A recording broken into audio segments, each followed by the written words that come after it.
Bonjour à tous, on va reprendre les bases dans cette série de vidéos pour apprendre à réparer l'électronique. Comment fonctionne un composant, à quoi il sert, comment le tester, ça veut dire quoi? Bonjour à tous. Pour ce premier épisode, nous allons parler du condensateur. Et si vous êtes déjà chopé une décharge électrostatique en sortant de votre voiture, vous avez tout ce qu'il faut pour comprendre comment ça marche. C'est the best seller of panne dans la croyance des gens. La télé tombe en panne, c'est le condensateur. Le sèche-linge tombe en panne, c'est le condensateur. La machine à laver tombe en panne, c'est le condensateur. Les signes astrologiques ont prédit de la merde, c'est le condensateur. Enfin, de toute façon, il y a que les sagittaires pour croire en ces conneries.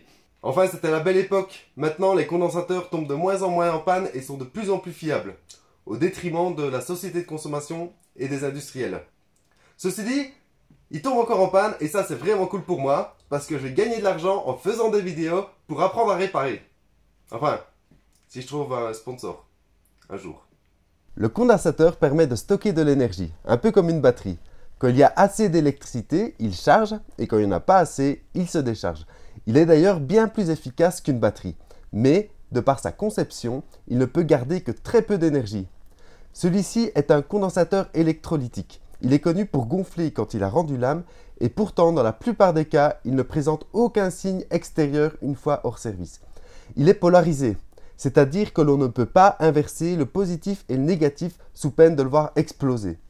Une bande claire est toujours dessinée du côté négatif pour le reconnaître. Attention, car ils peuvent contenir pas mal de tension et vous électriser même si le circuit est débranché. Ne touchez jamais un condensateur monté du côté du primaire sans l'avoir déchargé au préalable avec une ampoule par exemple. Avec la miniaturisation des circuits électroniques, les constructeurs se tournent de plus en plus vers les composants SMD pour Surface Mount Device, c'est-à-dire qu'ils n'ont pas de pattes et sont soudés directement sur la carte PCB. Ici, c'est un condensateur céramique SMD. Il n'est pas polarisé, on peut inverser le positif et le négatif sans problème. Il est constitué d'une multitude de plaques conductrices serties dans un isolant électrique. Ces plaques à l'état normal contiennent autant de charges positives que négatives.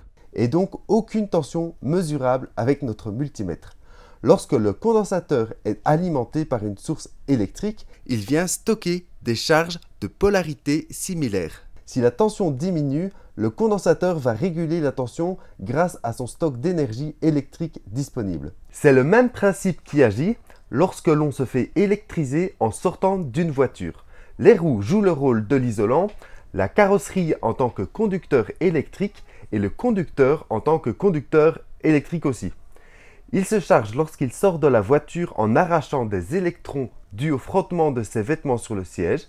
Une fois sorti du véhicule, il crée un court-circuit en touchant la carrosserie et mettant directement les charges électriques polarisées en contact l'une avec l'autre. C'est exactement le principe de fonctionnement du condensateur.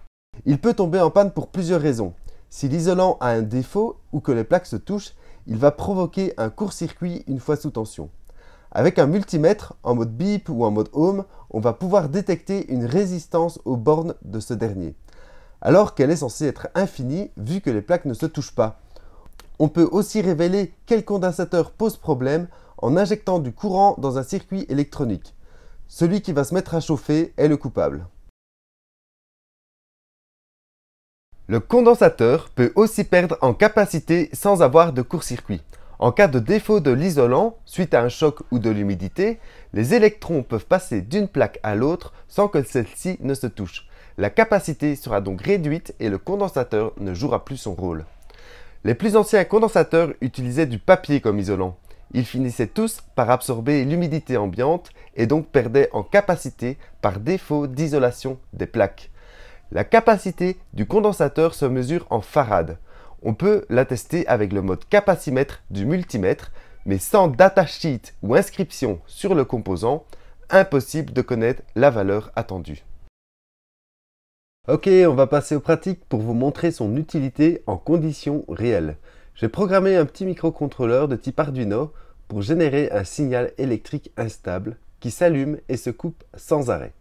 J'injecte donc le programme dans l'Arduino, j'y ai relié mon oscilloscope ainsi qu'une LED. On ne distingue aucun scintillement de la LED à l'œil nu et pourtant on peut apercevoir le signal carré généré par le microcontrôleur sur l'oscilloscope. Le signal se coupe et se rétablit tellement vite que l'on ne voit absolument rien sur la LED. Elle n'est pas sensible à ce genre de signal, mais certains composants seraient incapables même de s'allumer avec un tel signal. Ok, je vais donc relier le condensateur aux pattes de la LED.